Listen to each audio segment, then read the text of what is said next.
There were giants in the earth in those days, and when the sons of God came in unto the daughters of men, and they bare children, the same became mighty men, which were of old men of renown.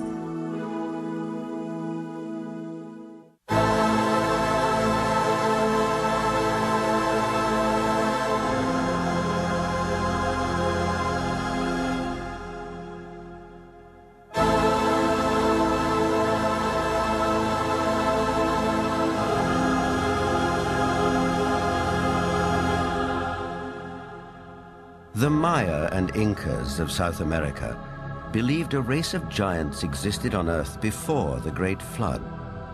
So did many other ancient civilizations.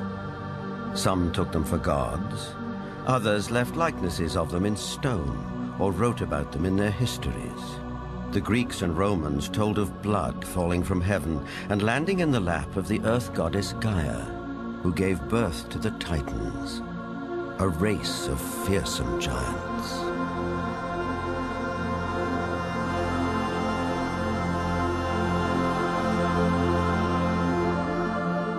Perhaps the most famous of all was Goliath, the Philistine, one of 5 giant brothers. Vendell Jones is an archaeologist with a style of his own. He spent a lifetime tracking down Goliath and the Ark of the Covenant, with which the Jewish holy book of the Midrash tells us the giant made off. Goliath thrashed his way through the Israeli soldiers, ran over and scooped the ark up on his shoulder, slew Pinchas and Hophni, and took the ark back to the camp of the Philistines. It was in this field, 15 miles southwest of present-day Jerusalem, that legend says Goliath was finally slain. Not by a giant warrior like himself, but by a puny boy, David, who, as this 9th century BC tablet indicates, would later become king of the Israelites. David reached into his script. He pulled out this black thing with long leather straps, and he put it on his arm and wrapped it like this, and said, "You have come against me with a buckler and the armor and a shield and a sword, but I'm coming against you in the name of the Lord God of Israel." Then he reached in and pulled out another set of leather straps, but this one had a stone in it.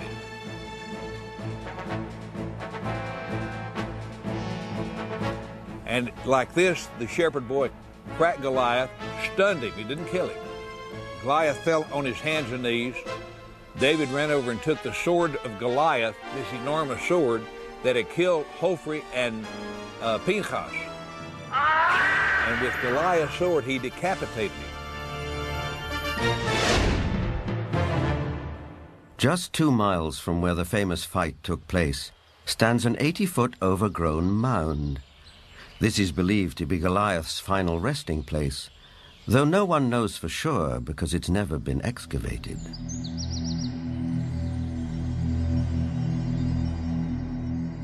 In the American Midwest, there are also many large mounds, which are said to be graves.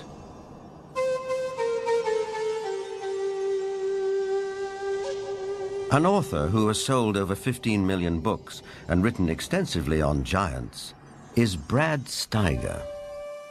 Mass graves of giants were opened. Some of the men 8 feet tall, some of the women 7 feet tall, some records of men 10 feet tall, and extremely large skulls. And extraordinarily, some of these skulls had horns, some had extra rows of teeth, some had other what we would call anomalies, but they were extraordinarily large skulls and extraordinarily large people.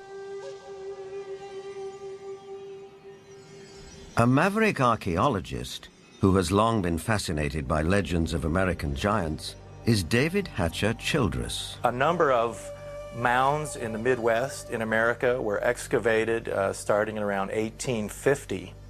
And in many cases, they would find skeletons of people who were in excess of 7 feet tall. And in many cases, they had double rows of teeth as well as, in some cases, 6 fingers on each hand and 6 toes on each foot. The one that was found in Bridal Veil Falls, California by a group of miners, first they found this wall with very intricate hieroglyphics. They assumed that they were finding gold behind the wall. They broke it down and they found this woman holding a child covered with fur and a strange kind of dust. The same tall female mummified remains have been found in Texas.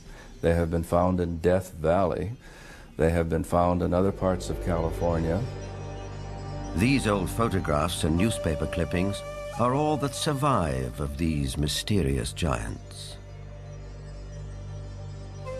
Winner of the Newsmaker of the Year award, journalist Jim Mars has a special interest in speculative science. Archaeology at that time was in a heyday. There was everybody that had a shovel was out trying to find something. But what's interesting is that the finding of these giant mummified bodies and giant fossils and bones, really you can't pin to any particular location. They were finding them in Greece, they were finding them in Italy, they were finding them in the Middle East, they were finding them in America. And even if you write off a few of those as perhaps a hoax or a misinterpretation of something else, you're still left with a tremendous amount of evidence to show that there were these giant beings at some point walking the earth.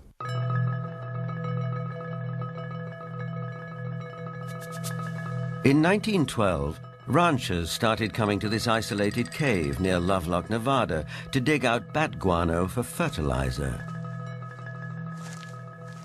Inside, a surprise was waiting for them. They began excavating the 10 to 15 feet of guano that was here in this cave. They started discovering some unusual artifacts. They found duck decoys and baskets, other things for hunting and fishing in the nearby lake that's now drying up. But then they made some very unusual discoveries, and those were of red-haired giants that were mummified. These giants were 6.5 to 7 feet tall.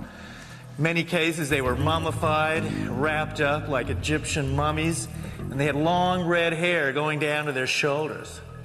The ranchers couldn't explain it. It was the strangest thing they'd ever seen. But the Paiute Indians who lived around here knew all about it. In fact, back in 1883, Sarah Winnemucca, a Paiute Indian princess, had written a book called Life Among the Paiutes. In that book, she talked all about the giant, red-haired people who used to live around this lake and live in this cave. She claimed they were cannibals. That tribe would eat the dead. They would make war on my people. My people went to work and gathered wood to fill up the mouth of the cave. At last my people set it on fire and called out to them, "Give up or you will die." But no answer came. Now, one of the great mysteries of the West is what happened to these giants? There was nearly 60 skeletons brought out of this cave, but today they're nowhere to be found. Is it that there is some kind of archaeological cover-up that has occurred here? Something that concerns giants? Perhaps the entire story may be a rural legend, or like tons of buffalo bones, the remains may have been burned and used with the bat guano as fertilizer. Whatever the explanation, proof that there were giants here has disappeared. Yet at the same time, tantalizing clues to their existence can be found all over the world.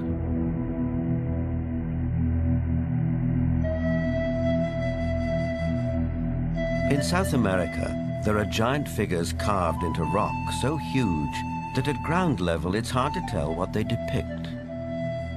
Though from the sky, that becomes dramatically clear.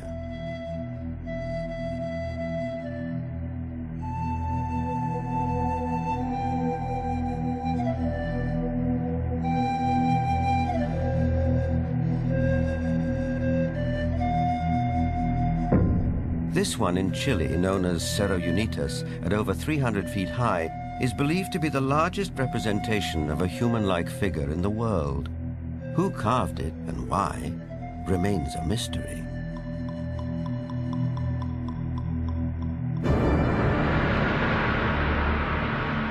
Half a world away, in the United Kingdom, other giant figures stare up into the sky. This one is known as Cerne Abbas near Shaftesbury. Cut into the chalky hillside, no one knows how long ago, it may represent the mythical hero Hercules. 160 miles away, the Long Man of Wilmington, 280 feet from head to toe. It emerges from the English hillside like a giant god from another era. Britain is crowded with such sites associated with giants. An authority on English folklore and the giants of Britain is Jennifer Westwood. In the beginning, in Britain, it was inhabited only by giants. And in those days, it was called Albion. And after the fall of Troy, a hero called Brutus came here with all his men and decided to conquer Albion. And so they battled for a bit with all these very savage giants. And they slew most of them. But there was one called Gog-Magog that they kept alive, 12 foot high. And he had a wrestling match with the Duke of Cornwall called Coroneus. And first one got the upper hand, and then the other got the upper hand. And then Gog-Magog broke some of Coroneus's ribs, and he got so enraged that he just picked up this 12-foot giant, and he ran to the coast, and he threw him over the cliff, and the giant was smashed on the stones below, and his blood stained the rocks red.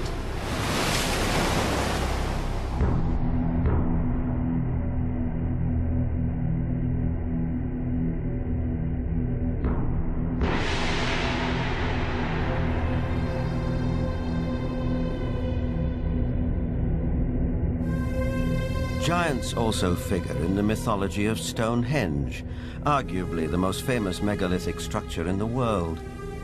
These massive standing stones, the largest 30 feet tall and weighing 50 tons, were erected here thousands of years ago. The early Britons called the stone circle the Giant's Dance and believed giants had built it. Who really built Stonehenge and how they did it are enduring mysteries.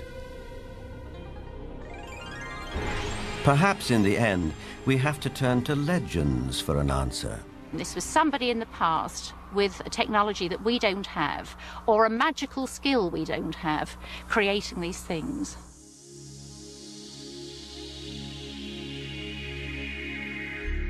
The spiral-shaped Gilgal Rephaim is situated in the Golan Heights, 50 miles from Damascus.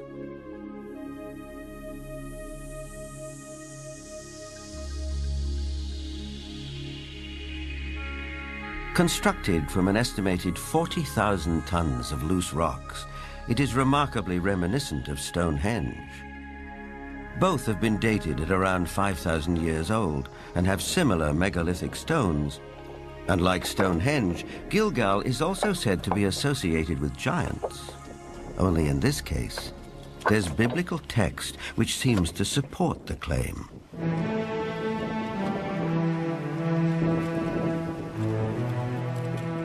Israeli archaeologist Daniel Herman is investigating the newly opened grave. This is a tomb of someone, obviously a very powerful man. Look at the size of the stone slabs used. This must have taken an enormous amount of time and effort to construct.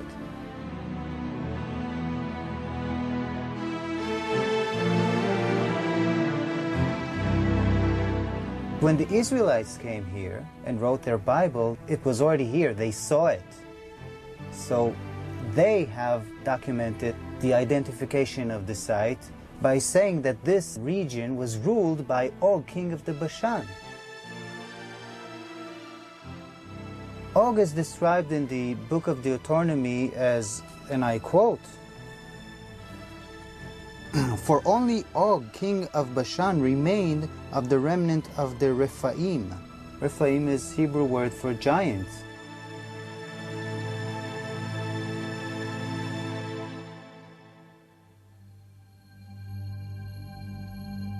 The surface of our planet is strewn with gigantic constructions dating back thousands of years. They're in the deserts, on the plains, under the oceans, high on the mountains, like those in South America. I think the world looked like the cities we see in Machu Picchu, Tiahuanaco, Sacsayhuaman. I think it was a world peopled by giants who structured their buildings out of massive building blocks, 500-ton, 250-ton blocks. Massive ruins, the scale of which stagger the imagination, are found throughout Central and South America.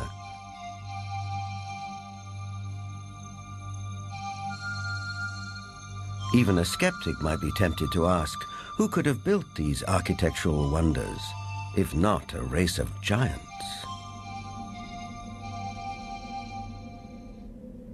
People of the Mediterranean island of Malta have an ancient belief that their island was known as the last stronghold of the giants of Europe.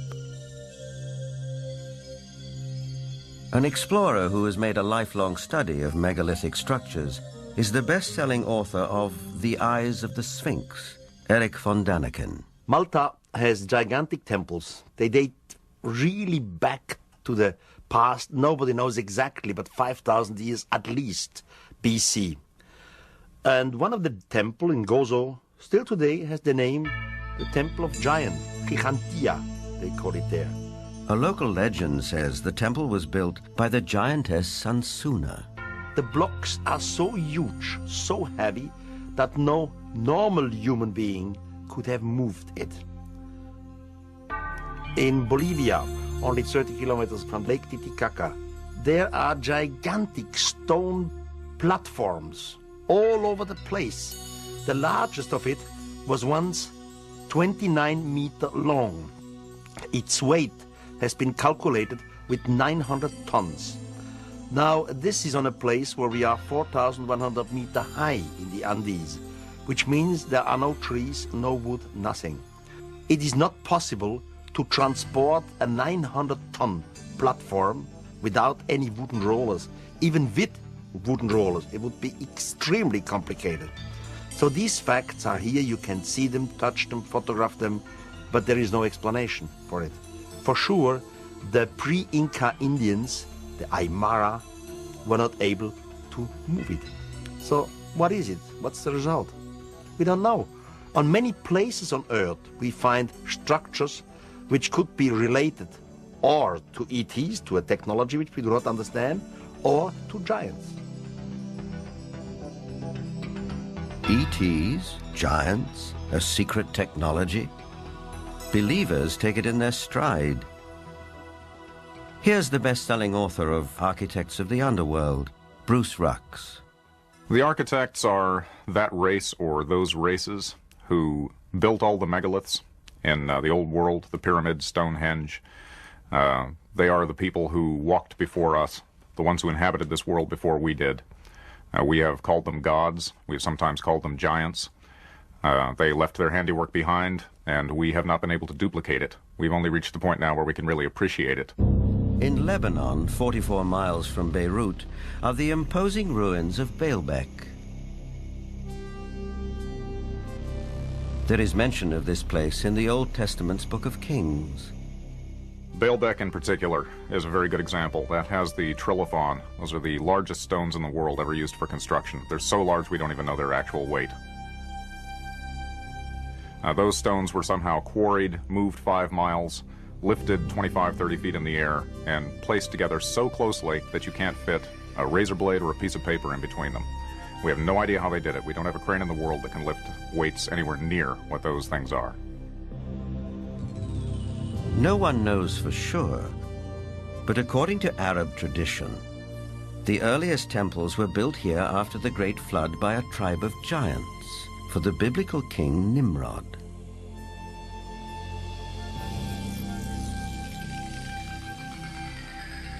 But what exactly do we mean by the word giant? Bloodthirsty monsters like the one-eyed Cyclops of Homer's Odyssey? Or the fee-fi-fo-fum ogres of children's fairy tales? Or could it also include peaceable giants, living as you and I do, walking the streets of our cities in the full light of day?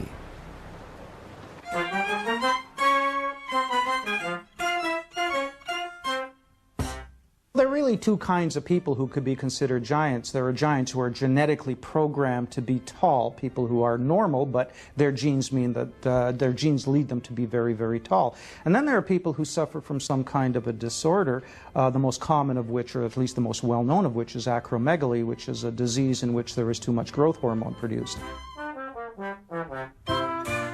And acromegaly has a lot of effects on the body. It not only leads to excessively tall people, but it also leads to potential problems with the skeleton and potential problems with some of the organs inside.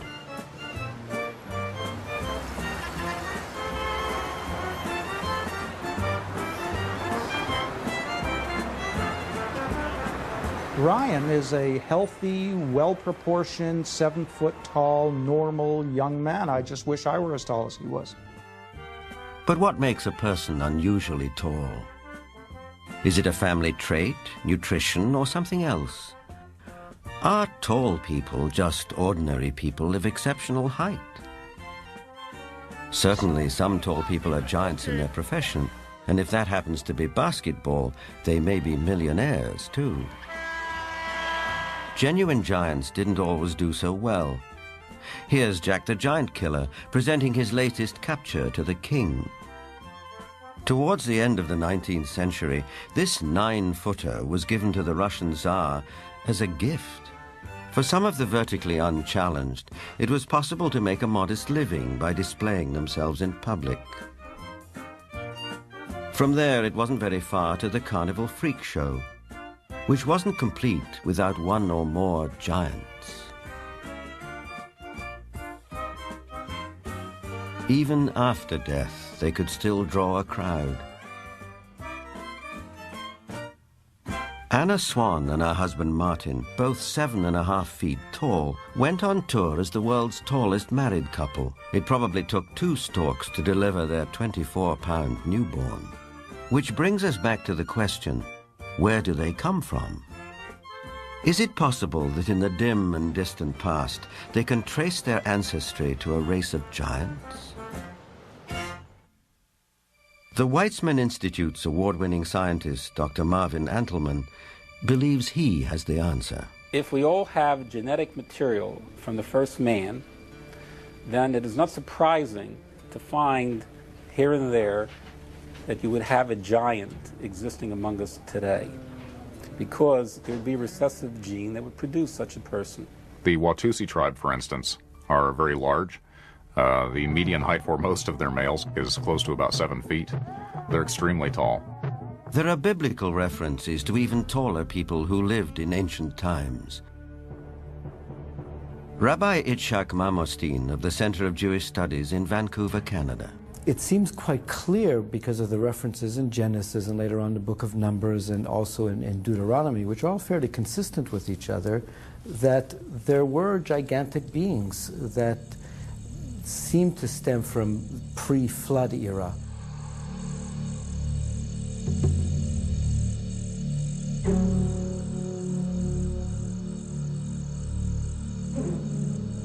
Is it possible that environmental conditions of past ages favored the development of giants? Certainly we know from fossil evidence that some species, like dinosaurs, grew many times larger than they do today. A supporter of this thought-provoking and controversial theory is Dr. Carl Bohr. Optimal genetic expression means the best that the organism has within the DNA is expressed because of favorable atmospheric conditions. Based on fossil evidence, trees like the California giant sequoia grew much larger than they do today. One theory explains this by proposing that environmental conditions in the distant past were more conducive to gigantic growth.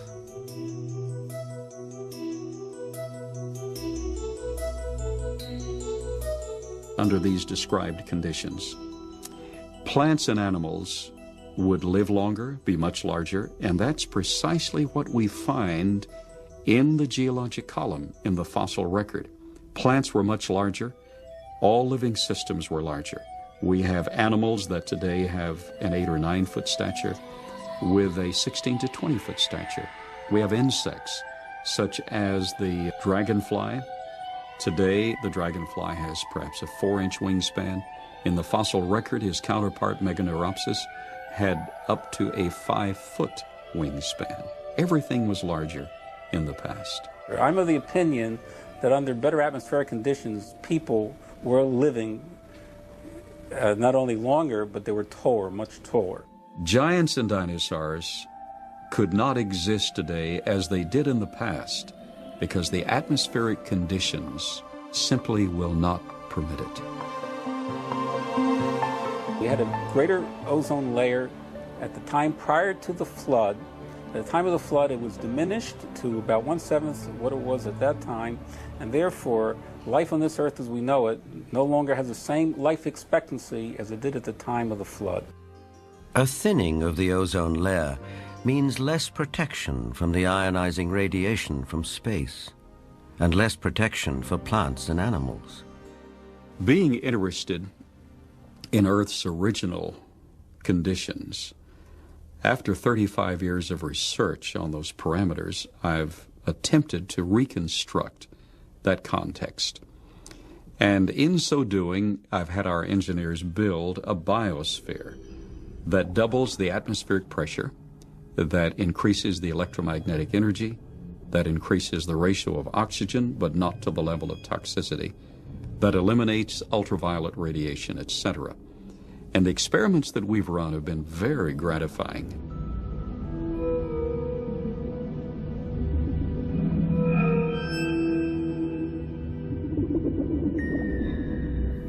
In our controlled scientific experiment, we have measured the effects of a pulsed electromagnetic field on biological systems. We have these Pacu piranha fish that normally at 3.5 years of age are about this size under optimal conditions. Yet we have them now in excess of 20 inches, weighing just under 5 pounds each.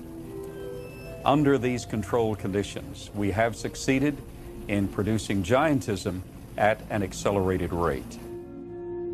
Taken at face value, the research looks persuasive, though it has not yet been replicated by other scientists. The conclusion in the tradition seems to be fairly clear that gigantic beings were existing at one time, and that as human history developed, or physiological, emotional, spiritual changes took place, those beings who survived seemed to be of a smaller gene pool. But the possibility that there were other strands of humanity, as it were, seems to be almost explicitly stated in the Bible itself. In the book of Numbers, we are told that after wandering in the desert with his people, Moses sent out scouts to find a place where they could settle. The scouts went north to Hebron. On their return, they reported, "All the people we saw there are men of gigantic size. We felt no bigger than grasshoppers, and that is how we looked to them."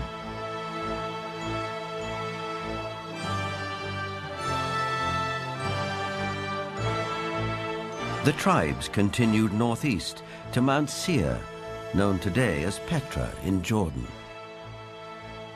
But that too, as mentioned in the Bible, had been settled by giants.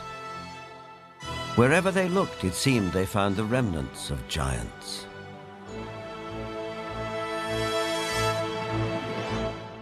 If we look at Scripture, there were giants in the earth in those days. And if we take that literally rather than symbolically, that there were simply men of great powers and extraordinary abilities, then we could say that the first men, the first humans, were giants, or we could theorize that these giants came from somewhere else and used Earth as a colony. In itself, This notion is a startling idea. But a people more ancient than the Israelites believed the very same thing. They wrote that the giants were celestial beings who came not from Earth, but from another planet.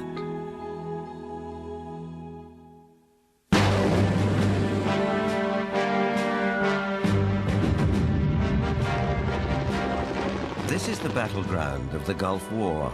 We know it as Iraq. In the distant past, several great civilizations sprang up here. One of them, Babylon, was legendary for its wealth and splendor.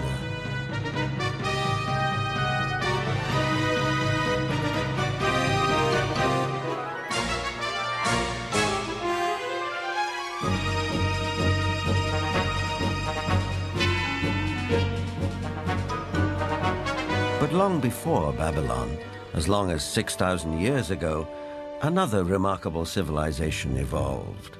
Its people were the Sumerians, who had an extraordinarily advanced culture. Their list of first just almost sounds like a whole list of our whole society. They had the first bicameral Congress, they had the first writing, they had the first school systems, and you just go on and on and on.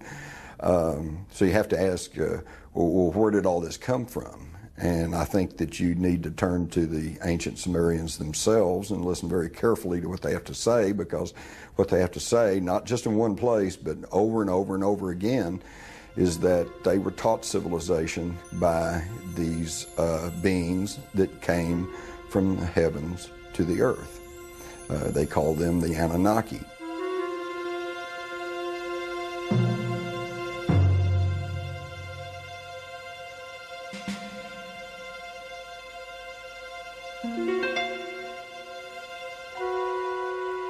The Sumerians wrote down their history on clay tablets like these, which lay ignored in a Berlin museum for half a century. Few people have been able to decipher this ancient language, but one of them is Zechariah Sitchin. The writings and the pictorial evidence left behind by the Sumerians going back 6,000 years speak and depict people who came from another planet called Nibiru, and many of the depictions show them much bigger, at least by a third, perhaps more than the average human being, so they were giants. This Sumerian cylinder seal from a Berlin museum is astonishing for several reasons. First, it depicts our solar system with the sun at the center and the planets arrayed around it, a fact not known to European science till around 300 years ago. It also shows the planet Pluto, which we didn't discover till 1930. And amazingly, there's another planet, which the Sumerians called Nibiru, and believed that it was from where the Annunaki, or celestial giants, came from. If you look at the three figures depicted here, they all look more or less the same size. But if you bear in mind that this figure of the deity, that he is seated, and you add from the knee to the hip to his size, you will realize that he is about 10 feet tall, a giant, one of those who from heaven to earth came. Looking for signs of extraterrestrial life, astronomers have searched deeper and deeper into the universe. But all along, maybe they should have been looking closer to home. For it's in our own solar system that a mysterious object has recently been detected, near where the Sumerians placed their planet Nibiru, home of the Anunnaki.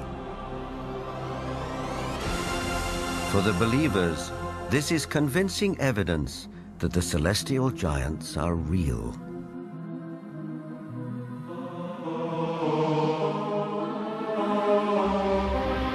The ancient Sumerian text, just in a very broad overview, basically tell us that more than 400,000 years ago, that these Anunnaki came from space and landed on the earth in the Tigris-Euphrates Valley.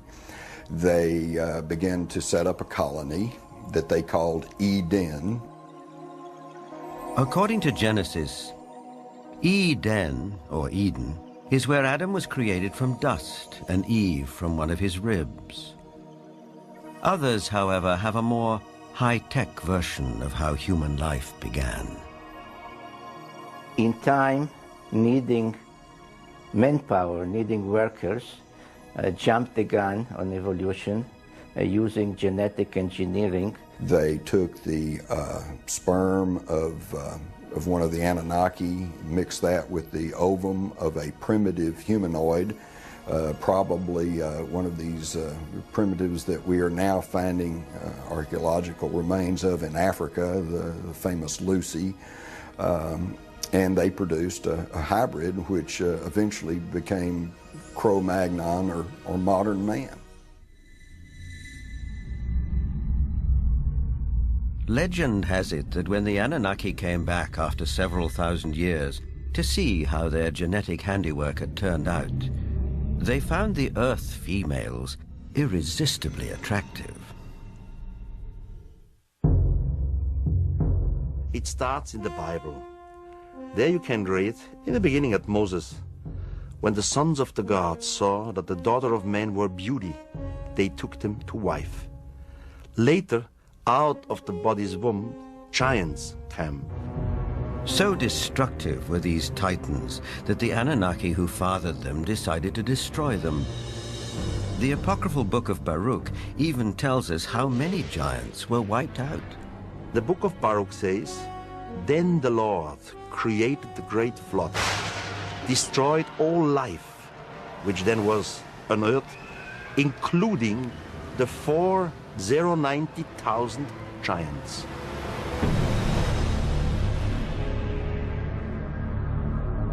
As the story goes, some of the titans survived, but their reign as rulers of the earth was over, and humans became the dominant species. Still, the giants live on in memory, like something deep-rooted that comes from the beginnings of our existence. For some, this is far more than a simple memory. Perhaps they are the ones who report more and more encounters with giants emerging from UFOs. These believers will assure you that the Anunnaki or celestial giants are coming back.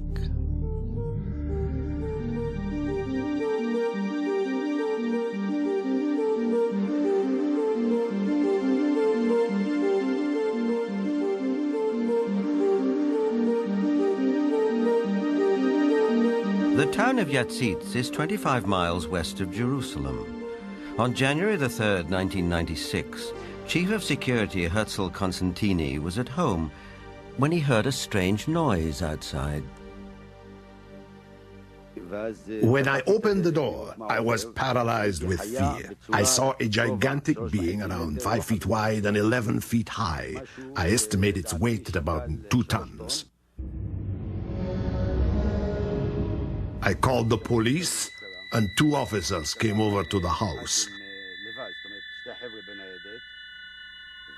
They laughed at us and accused me of drinking.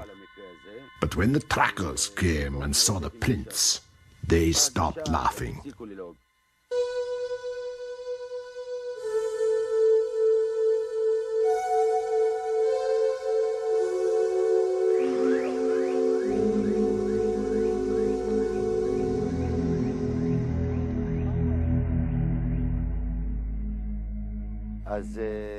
The tracks led right across my field. Many of them were 14 inches deep.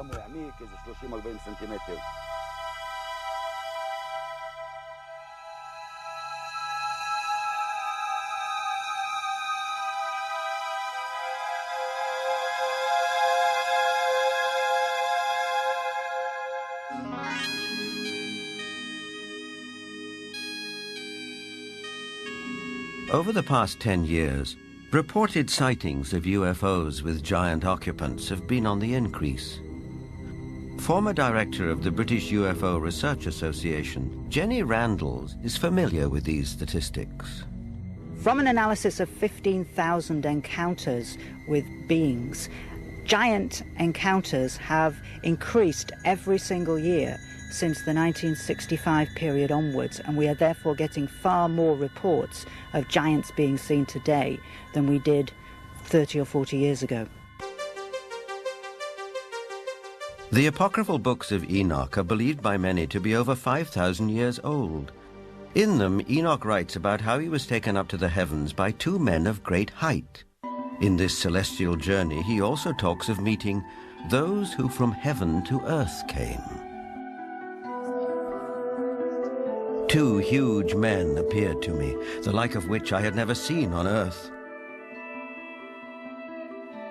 Their faces were shining like the sun. Their eyes, too, were like a burning light. And they took me up and carried me to the first heaven. And they fly with their wings and do the rounds of all the planets. They led before my face the elders, the rulers of the stellar orders. These groups carry out and carefully study the movements of the stars. Enoch is taken up to the sky at least 3 times. In our today's view, we would say he was taken up to a mother spaceship. There he has a discussion with what is called the highest, whatever the highest is. We would say maybe the commander of the spaceship. In other words, Enoch is what we would call a victim of alien abduction. This might seem like a far-fetched interpretation of a text written a very long time ago. On the other hand, present-day accounts by people who claim to be abductees are not so very different. The elders were 6 to 9 feet tall. They had white hair, pale skin, almost albino, light blue eyes, wore white robes, and had no shoes on at all. And they could speak audibly, and they could also speak through mental telepathy. I've checked the owner's manual that came with my brain, and nowhere, even in the small print, does it say that all dreaming will be between the hours of 11 p.m. and 8 a.m. That, generally speaking, it is. But what we know is the brain can generate extremely vivid images, extremely real and lifelike things that are hallucinations. But events in the Russian city of Voronezh can't be so easily explained. In this instance, there were at least 20 witnesses. Could they all have been dreaming the same dream in broad daylight?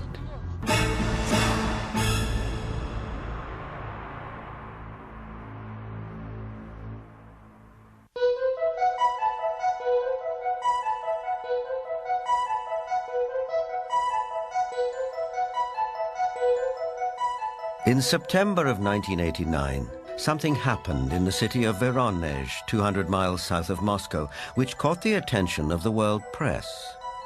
For several weeks, strange lights were seen over the city. Then on September the 27th, it was reported that a spacecraft landed in one of the city's public parks, from which 3 alien giant figures emerged. Nothing remotely like this had happened in Voronezh before. Before coming to America in 1990, Ukrainian journalist Paul Stonehill covered the Voronezh story for the international press. Top Voronezh researchers of anomalous phenomena, who include scientists, geologists, and also some military people, went to the site immediately thereafter. They were on the site on the 3rd of October studying and collecting specimens.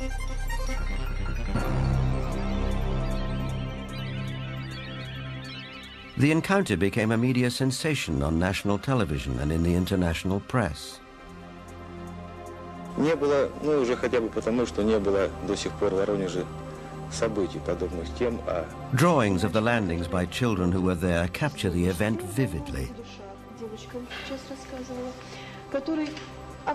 It attracted the attention of the media around the world because it was effectively endorsed by TASS, the Soviet news agency, who up until that time had certainly not given any credence at all to this kind of story. They had the chance to talk to many eyewitnesses, adults as well as kids, policemen, school teachers, students, scientists who had witnessed similar or even differently shaped UFOs. The underlying theme was that giant-like beings exited from strange-looking craft, did some research throughout Voronezh, and were able to get back to their craft and fly away. For once we had a genuine large number of people all correlating with one another, describing the appearance of these giants. So it was not a case of you simply believe a witness or you don't. Here you couldn't fail to believe them because there were so many of them talking in concert. I was standing not far from the main road of the South Park, and I saw this flying object at an approximate height 250 meters. It stayed at the same height and did not move horizontally. I was very interested by all that, because it could not be any kind of meteorological balloon. There was a squeaking sound. Perhaps some drilling tool was operating, like it was boring a hole in the ground. The creatures started coming out. They did not look too much like humans. They were much taller than humans. They did have shoulders, but I didn't see the head. He was huge, really huge, bigger than we are. He was a mighty figure. In 1989, Sergei Makarov was one of the school children who was in the Voronezh Park. I remember a crowd that gathered around the place. Everybody was scared. Everybody turned pale. I was absolutely flabbergasted. Denis Mozhenko was also one of the boys in the park on that day in September 1989. I saw some traces there, and also a strange man. Outwardly, he looked like any other man, only he was huge. A moment later, he suddenly disappeared. I had no doubt that the UFO and the giants existed, because I saw them. But sometimes when I look back, it seems sort of like a fairy tale.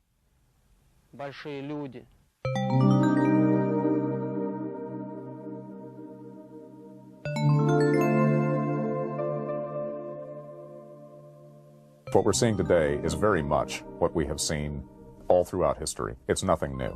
Anything going on with the UFO phenomenon today is something that has always been around, and you can find it in ancient mythology all over the world.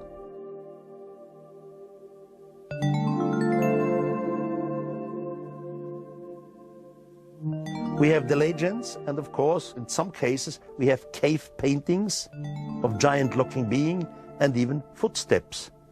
I would think something was in the past, and this something was much bigger than our normal earthlings. Were they indeed our fathers? They were the patriarchs who came before us, that all the legends refer to, the giants, the Olympians who lived before us.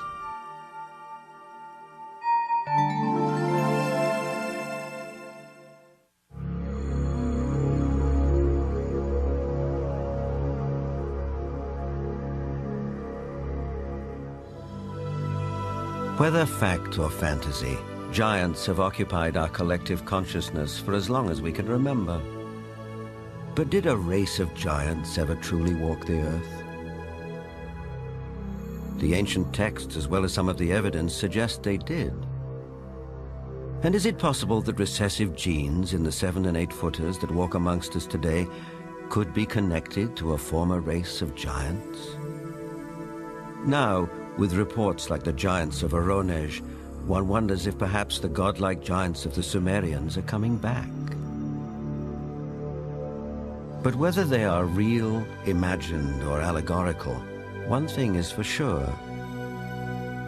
The mystery and the myth of giants will be with us for a long time to come.